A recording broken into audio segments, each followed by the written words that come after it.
les sorties pédagogiques, musées, zoos, etc., pour les enfants sont-elles bénéfiques et pourquoi? C'est une question qui, à première vue, semble faire l'unanimité, mais elle mérite qu'on s'y attarde vraiment. Pour ma part, je pense que ces sorties sont absolument essentielles et je vais vous expliquer pourquoi en 4 points. Mon premier point, c'est la curiosité et le déclic. Visiter un musée, un zoo, ça stimule la curiosité des enfants d'une façon qu'aucun manuel scolaire ne peut égaler. C'est sur le terrain, face à des œuvres ou à des réalités concrètes, que naissent les passions. Une simple anecdote entendue lors d'une visite guidée peut provoquer un vrai déclic et influencer toute une trajectoire de vie. On ne sait jamais quel enfant va rentrer chez lui ce soir-là en disant « Maman, je veux devenir scientifique » ou artiste ou vétérinaire. Ces moments-là, on ne peut pas les planifier, mais on peut créer les conditions pour qu'ils arrivent. Oui? Et en plus, ces sorties sont un excellent laboratoire social, je dirais. Les enfants apprennent à se comporter en public, à respecter les espaces, à écouter, à interagir avec des adultes qu'ils ne connaissent pas. C'est une éducation à part entière. Oui.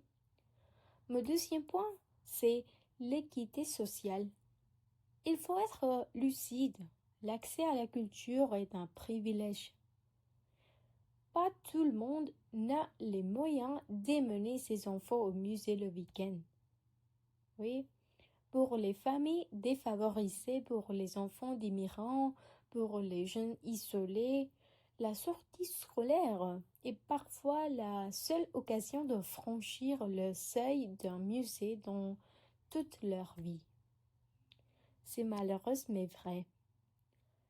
L'école publique joue ici son rôle le plus noble, celui d'égalisateur social.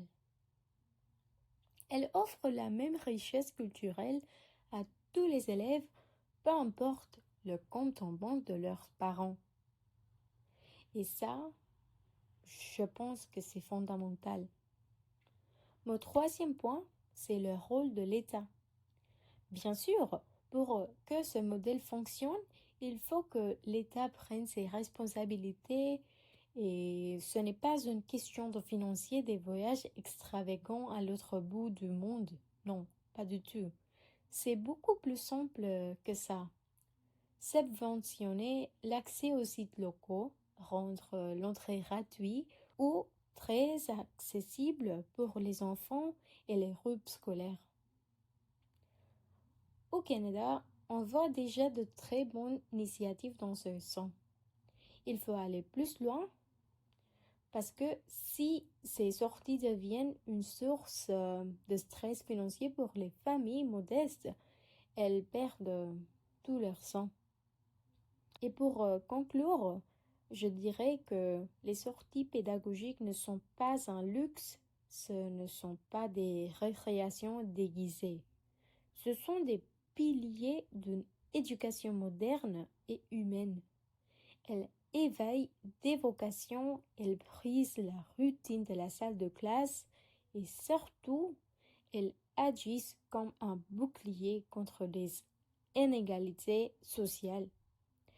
Investi dans ces moments d'ouverture culturelle, c'est investi dans l'avenir d'une société plus curieuse, plus inclusive et plus respectueuse.